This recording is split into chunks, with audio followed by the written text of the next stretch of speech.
안녕하십니까. 종교개혁 500주년의 개혁이라는 제목으로 여러분들이 있는데 말씀을 나누고자 합니다. 얼마 전에 우리가 종교개혁이라고 하는 그런 500주년 기념 행사를 하는 것을 지켜보았습니다. 그런데 종교개혁 500주년의 기념 행사를 하는 것은 보았는데 실제로 500주년의 즈음에서 우리가 어떤 그 종교인으로서, 기독교인으로서, 개신교단인으로서 어떤 개혁적인 면을 볼 수가 없었다. 좀 아쉬운 면이 아닌가 하는 생각이 듭니다. 큰 목회자라고 하면 많은 영향을 기독교인, 개신교단에 끼칠 수 있는 분들이 많음에도 불구하고 여러분들 아시다시피 기독교 총연합회를 비롯해서 교회 협의회 같은 분들이 과연 어떤 것을 개혁할 수 있도록 제시했는가, 또 앞으로 나아갈 방향을 어떻게 우리에게 제시하고 있는가 하는 것은 우리가 참으로 암담할 수밖에 없죠. 기독교 뭐라고 그럴까요? 매스컴들이 여러 가지로 그 내용을 보여주는데 보면 도저히 이제 종교개혁이라고 하는 그 기념 행사 자체는 있었지만 그 내용에 대해서는 전혀 새롭게 출발하지 못하고 있어서 우리가 종교개혁을 어떻게 해야 될 것인가 하는 것을 한번 돌아보고자 합니다. 종교개혁은 어쨌든 우리는 성경에서 봐야 됩니다. 왜냐하면 우리가 개혁주의, 즉 개신교단이 만들어지는 과정 속에서 결국은 우리가 성경이 성경대로, 성경의 행위대로 가지 않기 때문에 우리는 나와서 우리는 이게 성경이다, 이게 성경의 내용이다, 이렇게 하는 것이 성경의 내용대로 하는 것이다 라고 하는 것을 가지고 나와서 우리가 주창을 했습니다. 그래서 윈덴버그 대학교에 95개 조항을 갖다가 마르틴 루터가 붙일 때 뭡니까? 당신네들은 이런 조항이 이게 성경적이지 않지 않느냐, 그러므로 성경적인 것으로 이렇게 하는 것이 맞지 않냐 하는 걸로 갖다 붙이지 않았습니까? 그렇다면 우리가 이제 와서 그렇게 그쪽에 성경대로 하지 아니함으로 인해서 우리가 이제 성경대로 하기 위해서 나온 것 아닙니까? 그렇다면 종교개혁의 500주년을 맞이해서 과연 우리가 그때 500년 전에 천주교에서 당신네들은 이렇게 잘못됐으니까 우리는 이렇게 하도록 나가겠다 해서 이제 나온 것이었고, 나와서 거기에 이제 우리 개신교단의, 특히 장로교단의 스승이었던 칼빈주의에 입각해서 가르쳤던 칼빈 스승은 교리를 설파했지 않습니까? 이렇게 하는 것이 개신교단에 나갈 방향이고, 이렇게 하는 것이 개신교단으로서 바른 교리다, 이렇게 해서 이제 많은 사람들이 있는데 그것이 설파되어서 지금까지 개혁의 선두주자로 서서 일을 해오고 있습니다. 그런데 지금에 와서 과연 천주교와 우리가 다른 점이 무엇이냐? 어떤 목사님은 그럽니다. 교리적으로 천주교에는 안 맞다, 성경적이 아니다. 맞습니다. 그게 안 맞다는 것이 아닙니다. 그러면 성경주의를 변해서 우리가 성경주의를 주창하고 나와서 과연 그거를 어떻게 기억했느냐 하는 것입니다. 그러면 지금에 와서 천주교와 비교했을 때에 과연 그러면 천주교와 우리가 어떻게 개혁을 해가지고 이 자리에 와 서 있냐는 거죠. 세상 사람들과 하나님 앞에 어떤 식으로 지금 현재 비춰지고 있느냐. 500주년을 맞이했다면 이제는 결과가 어떻게 나타나야 되는데 모양은 거대하게 있습니다. 그러나 사실 그 천주교와 우리가 비교했을 때에 실질적으로 나타나는 면에서 세상에서 우리를 향해서 말할 때에 천주교와 개신교단에서 어떤 쪽이 비방을 더 많이 듣습니까? 우리가 이런 면에서 한번 생각을 해봐야 되지 않겠습니까? 그리고 종교개혁 500주년을 맞이했으면 세계에서 그래도 개신교단의 막강한 힘을 가지고 있는 대한민국의 그 목사님들이 뭔가 좀 새롭게 생각해야 될 필요성이 있지 않습니까? 그래서 저는 한번 한국 교단에 제시하고자 합니다. 하나님 앞에서 부족한 저지만 그러나 어떻게 보면 작은 무리가 모여서 크게 이루듯이 하나님이 그리스도기에서 싹이 나게 만들고 그리스도기를 잘랐지만 그 그리스도기에서 싹이 나게 만드는 그 하나님의 은혜를 생각하면서 제가 몇 가지를 한번 제시해 보고자 합니다. 종교개혁 500주년에 나갈 길, 정말 우리가 어떻게 나가야 될 것인가 하는 것입니다. 그건 저는 성경에 있다고 봅니다. 성경에서 여러분들 가장 주의해야 될 점이, 성경에서 저는 하나님이 이스라엘 백성을 개혁시킬 때 어떻게 개혁시켰냐, 아브라함을 불러가지고 참 야곱 때에 내려와가지고 애굽으로 내려갔습니다.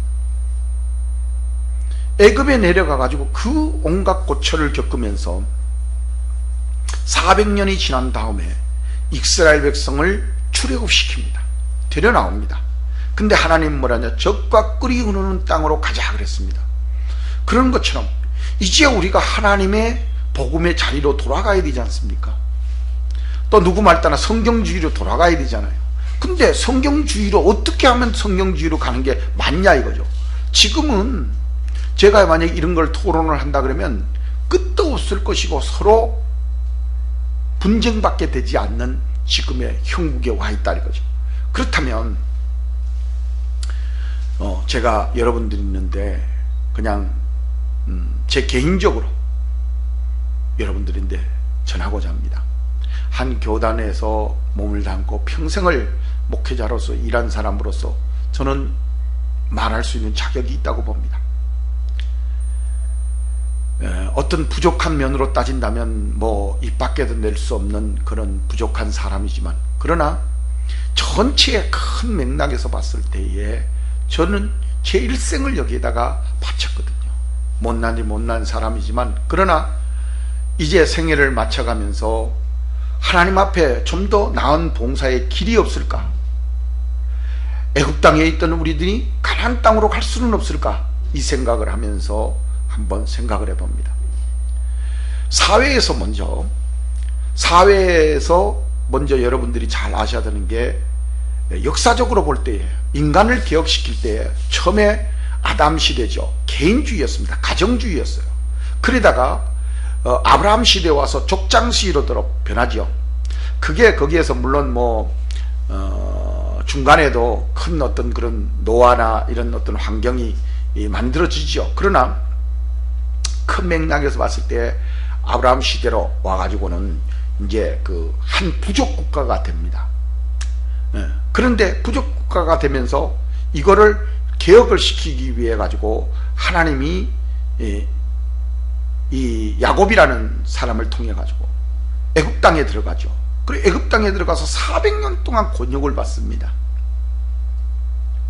우리 개신교단이 어떻게 보면은 500년 동안 정말 천주교의 핍박을 받고 또 각 그 나라별로 그 나라 안에서 핍박과 고난을 받습니다. 우리나라에서도 이 개혁주의가 들어올 때에, 기독교가 들어올 때에 얼마나 많은 사람들이 피를 흘렸습니까? 우리에게 복음이 다가오는 이 가운데는 많은 사람들의 핏과 값없이 우리에게 주어졌던 그 내용들을 우리는 기억할 필요가 있다고 봅니다. 그래서 이제 우리가 가야 될 길은 좀 더 개혁을 해야 됩니다. 자, 족장 시대에서 개혁을 해가지고 그 고난을 받고 이제 나라를 만들어 가지고 야곱의 자손들이 나오죠. 야곱의 자손들이 나올 때 모세를 지도자로 해서 나와가지고 여호수아를 통해서 가나안을 정복을 합니다. 정복을 할 때 그 얼마나 고난과 역경을 겪습니까? 그래서 나라를 만들지요. 그래서 거기에서 이제 더 나가가지고 이제 왕정시대로 들어갑니다. 자, 거기에서 사울 왕이 나오죠. 다윗 왕이 나오죠. 솔로몬 왕이 나오죠. 자, 그 어려움을 겪다가 이제 큰 나라를 이루어가지고 하나의 그 세력을 얻었습니다. 그런데 거기서 범죄했죠. 솔로몬이 범죄를 하고 이 사울 왕도 왕으로서의 그 교만으로 말미암아 문제가 심각하게 됐죠. 그래서 하나님이 결국은 남북으로 쪼개버렸다고 그럽니다. 북쪽 이스라엘과 남쪽 유다가 서로 그 대립하면서 뭐라 그럴까요? 한 나라를, 양쪽의 나라를 이끌어갑니다. 그런데 그러다가 어느 날인가 북쪽 이스라엘이 아수르라는 나라에 싹 망해버립니다. 멸망을 받죠. 남쪽 유다는요, 바벨론에 의해서 멸망을 받지 않습니까? 왕은 잡혀가면서 눈알이 뽑히고 온 백성은 뿔뿔이 흩어지고 지도자들은 잡혀가고 전부 다 노예로 삶을 살았습니다. 자, 이럴 때에 어떻게 개혁을 했냐, 이거. 거기서 등장하는 것이, 잡혀가서 등장하는 것이 다니엘서잖아요. 거기에서 이제 다니엘이가 다니엘서에 나타나는 걸, 이런 걸 봐보면은 뭡니까? 하나님이 막 함께하는 것을 보여주잖아요. 불 가운데 다니는 것도 보여주고 다니엘의 그 예언과 같은 능력도 보여주고 막 이렇게 보여줍니다. 그게 왜 다니엘서에 그게 왜 나왔느냐? 하나님이 함께한다는 역사 아닙니까? 그래서 그들이 다시 포로 생활에서 돌아옵니다. 다시 가나안 땅에서 가나안 땅으로 돌아오지요. 그 돌아올 때에 그들이 우리가 왜 이렇게 해가지고 잡혀갔다가 돌아오게 됐느냐, 그 반성을 하지 않습니까? 그렇죠? 그런데 우리도 여기서 돌아봐야 된다는 거죠. 자, 우리가 지금 500년 동안 어려움과 고난을 겪다가 이제 하나님의 나라, 하나님의 어떤 그 새로운 것으로 나아가야 되는데, 나갈 때 우리는 어떻게 할 것이냐. 이스라엘 백성이 돌아왔을 때에 그들이 그 성막을 새롭게 지으려고, 성전을 새롭게 지으려고 할 때에 외부의 세력들이 얼마나 많은 그 핍박과 문제를 일으켰습니까? 그렇다면 우린 지금은 어떻습니까? 남북이 지금 현재 대치를 하고 있고, 세계가 우리나라에 지금 현재 미국이나 중국이나 러시아의 강대국들이 지금 현재 뭐 그냥 꽉 쥐어짜다시피 하잖아요. 그런데 한편에서는 그럽니다. 문재인 대통령이 잘했다, 못했다, 그렇게 하면 되냐, 안 되냐, 공산주의를 만들 수 있다, 없다, 막 이렇게 싸우고 있습니다. 그런데 거기에 종교인들, 우리가 자부하는 기독교 성경으로서 우리가 성경적으로 하나님 앞에 자부심을 가지고 있는 많은 사람들이 과연 거기에 선두주자가 됐느냐요?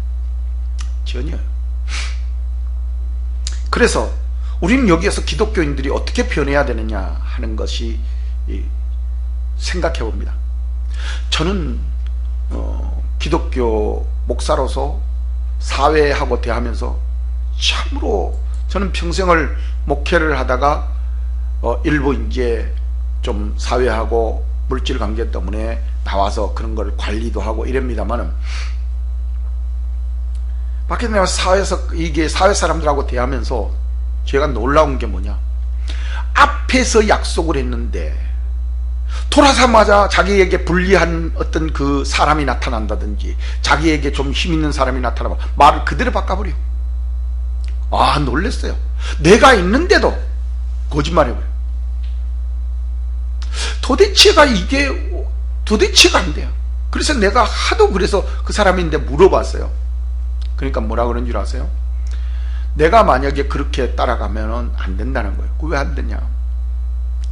내가 당신이 옳은 줄 안다, 당신이 하는 일이 맞다, 그런데도 내가 저 사람 당신 말대로 하면 내가 저 사람들의 왕따가를 당해가지고 못한다는 거예요. 학교만 왕따가 있는 줄 알았더니 이 세상에 이런 데서도 점포 하나하나, 그 지역 하나하나, 건물 하나하나에도 왕따를 시켜가지고 안 된다는 거예요.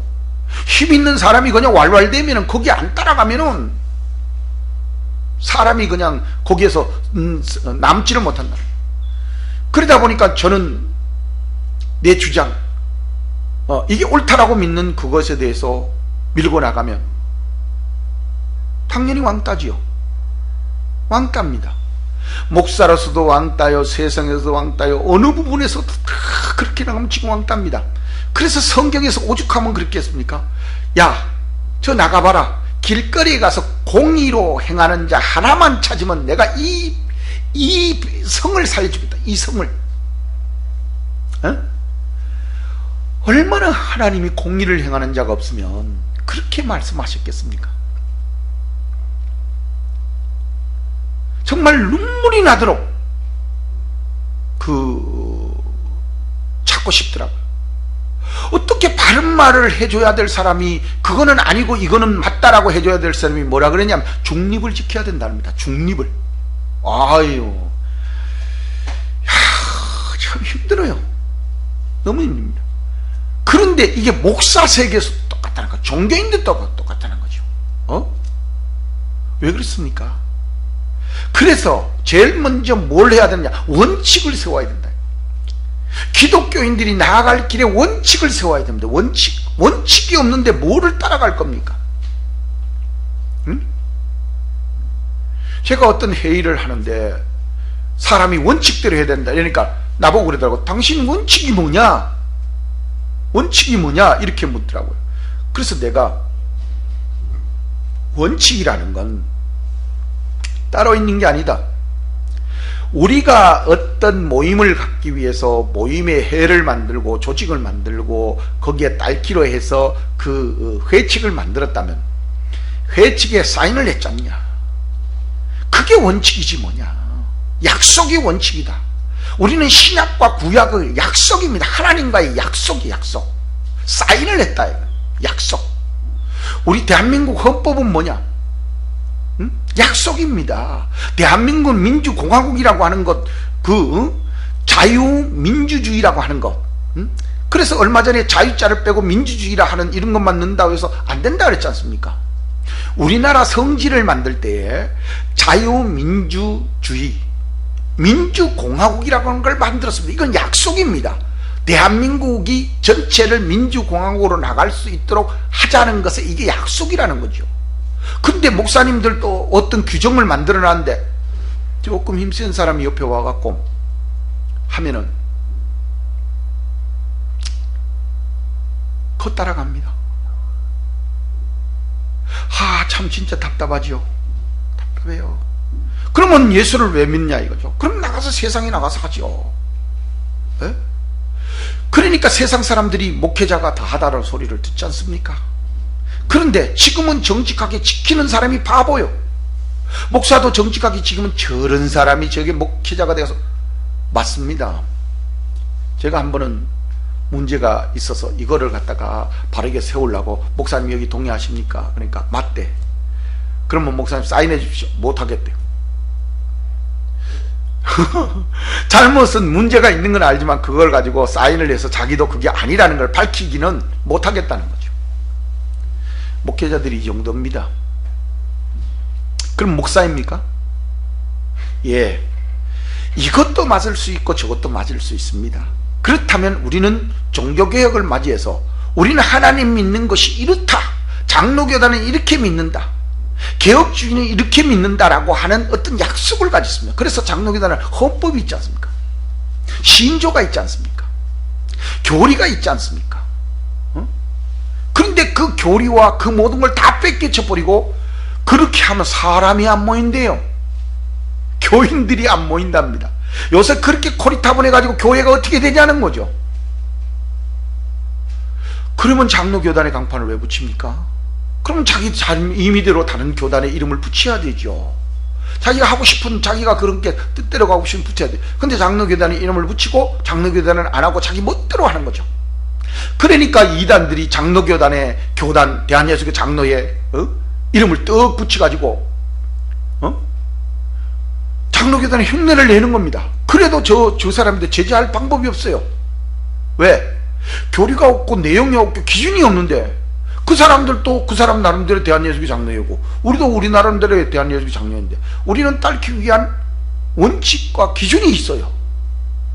근데 그 기준을 다 버렸다는 거죠. 그러므로 우리는 새롭게 가려고 그러면 어떤 기준을 설정해야 되는데, 그 기준이 뭡니까? 법이라는 거죠. 법이라는 겁니다. 이 성경적으로 우리가 어떤 법을 세워서 목사를 세우고, 목사가 어떻게 활동을 해서 목회를 하고, 또 그 어떻게 목회를 할 수 있도록 도와주느냐, 뭐 이런 기준을 설정하는 거죠. 자, 어떤 사람이 유튜브에 나와서 그러더라고요. 예수 믿는 사람이 술을 먹어도 되냐 안 되냐, 장로교단은 술을 먹지 말아라, 이런 특별한 내용은 없어요. 그렇다면 제가 한번 물어볼게요. 목사가 자 막걸리 들고 강대상 올라가도 됩니까? 자, 술 취해가지고 강대상 올라가도 됩니까? 자, 장로교단 목사가 목사 교회 안에 개신교에 어슬렁거려도 됩니까? 안 되지 않습니까? 왜 안 됩니까? 술을 먹어서 죄냐, 취해서 죄냐가 아니에요. 그럼 뭐가 죄입니까? 목사를 그렇게 세상에서는 안 본다는 거죠. 목사를 그렇게 하면 그게 목사냐 이거죠. 그게 교회의 영목이고 우리가 섬겼던, 우리가 기준으로 삼았던 개신교단이 무너지는 거 아닙니까? 그렇잖아요. 우리가 가지고 있는 기준이 뭐냐 이거죠. 그러므로 인해서 우리는 법률을 새롭게 제정해야 됩니다. 자, 사회의 법률이 지금 현재 보통 한 4,000개, 조례 이런 거 뭐 이것저것 다 보채면 몇만 개가 된다고 합니다. 그럼 사회에서는 그렇게 왜 그걸 법률을 만들어낼까요? 네? 그래서 법치국가라고 합니다. 법치국가. 우리는 법치국가입니다. 장로교단은 은혜국가입니까? 은혜입니까? 하나님의 은혜지. 그러니까 하나님의 은혜를 어떻게 지킬 것이냐 하는 것이 장로교단의 그 교리와 신조 이런 것이지. 그렇기 때문에 그렇게 해나가야 되잖아요. 그럼 그렇게 해나가려고 그랬는데 지금 현재 많은 목사들이 지금 현재 그런 기준에서 미달되는, 또 부족한 거, 어긋나는 거 이런 게 있잖아요. 그럼 바로잡으려면 어떻게 해야 됩니까? 이번에도 보니까 여러분들 아시는 대로 명성교회 같은 데도 문제가 생기죠. 그러면 명성교회 비방할 게 아닙니다. 명성교회 목사님을 왜 비방합니까? 우리가 이렇게 하자고 만들면 될 거 아닙니까? 그렇게 만들면, 그 기준을 만들면 되잖아요. 그 사람이 지키고 안 지키고는 그 사람이 하는 일이고, 또 우리가 교단에서 그렇게 만들었는데 안 지키면 거기에 대한 합당한 제재를 할 수 있는 어떤 것을 가지면 될 거 아니에요. 근데 누가 그러더라고. 그거 안 지키면 어떡하냐. 그거 안 지키면 그 교회 자체를 독립시키면 되잖아요. 제명하든지 하면 되잖아요.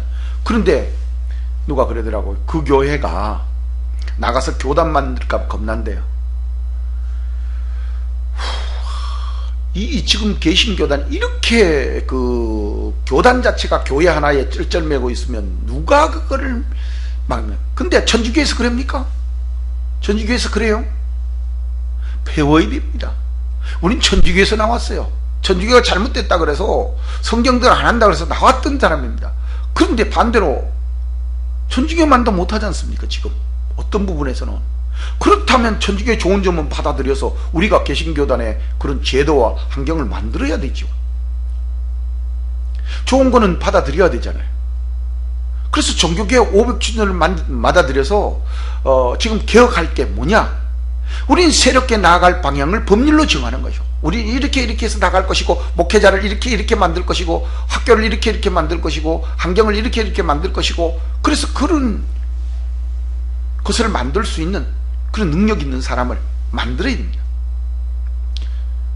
또 지금 현재 원로 목사님들이 평생을 일하고 나서도 길거리에 나돌아다니는 목사님들이 너무 많습니다. 그럼 그런 사람들을 큰 교단에서, 큰 교회에서 재정을 확보해서 도울 수 있는 방안을 마련해야 되잖아요. 근데 어떻게 그 방안을 마련할까요? 누가 그러더라고. 숫자가 너무 많다요. 그런 사람들이 널렸다 이거예요. 널리기는 뭘 널렸습니까? 대한민국이 5천만인데 그 중에서 목사들이 그렇게 다니는 사람 몇 명이나 되겠습니까? 10,000명? 20,000명? 그 개신교단에 수용 못합니까? 얼마든지 수용할 수 있어요. 왜 수용 못합니까? 마음이 하나 되지 못하니까. 자, 몇몇 교단에서는 병원을 짓는다, 요양원을 짓는다 해가지고 그렇게 은근 목사들을 모시고 있는 교단들도 많아요. 그런데 작은 교단이라 그래가지고 쳐버리고, 아유 우리 돈 들여가지고 왜 그런 걸 하냐 이거예요. 그렇다면 일반 교회에서 그런 목사님들을 좀 수용할 수 있도록 해주시고, 그런 걸 법률로 제정을 하고, 그렇게 서로, 그러니까 법률을 제정한다는 것은 법학에 보면 형법에 보면 재형법정지라는 게 있습니다. 법률이 있어야 형벌을 가할 수 있다는 겁니다. 그런 것처럼 우리가 어떤 법률이 있어야 이렇게 하면 이렇게 가는구나, 저렇게 하면 저렇게 가는구나. 그러니까 법률이라는 어떤 형식을 갖춘 것이 먼저 이렇게 있으면 뒤에서 보고 저렇게 하면 저렇게 되는구나 하고 알아야 될 거 아닙니까? 근데 아무 내용이 없어요. 알지를 못해. 여러분들 잘 아는 대로 여기 종교개혁 500주년 개혁이라고 써놨는데 이게 지금 현재 가상 스튜디오입니다. 제가 만들어 봤어요. 여러분, 이것을 만든 이런 환경과 여건은 뭐라고 그럴까요? 간단하게 말해서는 어떤 규칙에 따라서 만들어야 됩니다.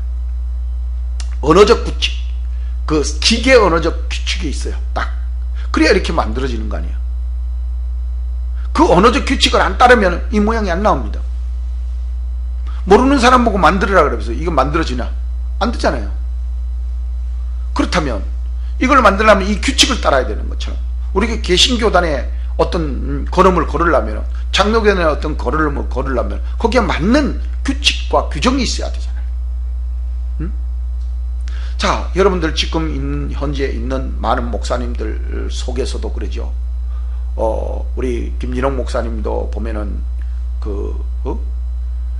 참 평생을 저 낙도 같은 데 가서 어렵게 사시다가 거기에서 많은 사람을 도와주다가 감옥에 들어가고 그 80년도에 소파동 때문에 고생을 많이 했다고 그러더라고요. 그러다가 둘의 마을을 일으키시고 또 서울에 올라와서 망우리에 또 교회를 세우셔서 크게 일으키셨는데, 얼마 전에 보니까 어떤 장로가 그 목사님을 쳤대요. 기가 막혀서요. 기가 막혀요. 기가 막혀. 목사님이 잘못하고 잘하고 그거를 둘째 쳐놓고 그 사람이 칠 이유가 뭐 있어요? 목회자를 장로가 쳤어요. 목회자를 장로 쳤. 이런 개신교단이 이 모양이 됐다니까요. 사회에서도 하지 않는 깡패짓을 교회 안에서 이루어진다. 뭔가 개혁해야 될 일이 있는데 우린 이런 것에 대해서 규정이 없습니다. 양심적 규정은 있죠. 뭐 그런 걸 하지 말아야 된다 이런데, 사회에서 마귀가, 사회에서 그 험악한 그런 환경 속에서 우리가 성경을 수호하고 교회를 수호하고 목회자를 수호할 수 있는 그런 법이 있습니까? 말은 있죠. 없어요. 없습니다. 힘 있는 자, 큰 소리 치는 사람이 장땡이다. 그 말이 딱 여기에 맞습니다. 그래서 우리는 이 나갈 때에 이제 새롭게 만들려고 하면 법률을 제정해야 된다. 우리는 어떻게 나가겠다고 하는 거를 제도를 만들어야 됩니다. 그 제도는 법률이잖아요. 개신교단은 이렇게 하다. 우리는 이렇게 할 때 장로교단이라고 한다. 그러면 그 안에 들어오는 사람은 받아줘가지고 그분들을 좀 더 도와주고 힘쓰고 이래야 돼. 지금 현재 사회에서는요, 어떻게 해서든 간에 하려고 그래요. 제가 얼마 전에 네이버 그 교육센터에 가봤는데 무료래. 500명인데 무료래요. 옆에 완두커피로 해갖고 막 그냥 커피 무료로 다 주는 거, 2시간씩. 근데 그게 어딘 줄 아세요? 역삼동이에요. 그 비싼 땅덩어리에다가 500명을 수용해서 무료로 다 일주일에 2번씩인가 가르친다고 그러는데 그냥 이렇게 베푸는 거예요. 베풉니다. 근데 우리 개신교단에서는 어렵다, 힘들다 그러면 어렵고 힘든 부분이 어딘가를 보고 거기에 대해서 강의를 하고 거기에 대해서 베풀어야 되는데, 어렵다 힘들다 해도 와서 뭐라 그러냐, 자 성경 들으세요, 은혜 받으세요. 그 말이 들으라는 게 아닙니다. 이 어렵고 힘들다 그러면 그 어렵고 힘든 부분이 무엇인가를 보고 그 부분을 도와줘야죠. 그래서 여러분들 종교개혁 500주년을 맞이해서 법률을 제정하자. 제가 오늘은 여기에서 마치려고 하는데, 이제 이어서 종교개혁 제 2강의로 여러분들인데 또 드리려고 하는데, 좀 더 구체적으로 제시해 보고자 합니다. 제가 이렇게 말씀드린 것이 불편할 점도 있지만 여러분 누구라도 제시를 해야 되지 않겠습니까? 그렇다면 여러분 종교개혁을 위해서 여러분들도 동참해 주시고, 부족하지만 여러분들이 한국 기독교 정보나 이런 데 좀 도와주십시오. 협력하십시오. 그래서 뭔가 여러분들 새로운 어떤 틀을 만들고 많은 자들에게 그 보호의 장막을 줘야 됩니다. 여러분들 잘 아는 대로 IMF 때에 나라가 망하니까 온 국민이 피눈물을 흘렸어요.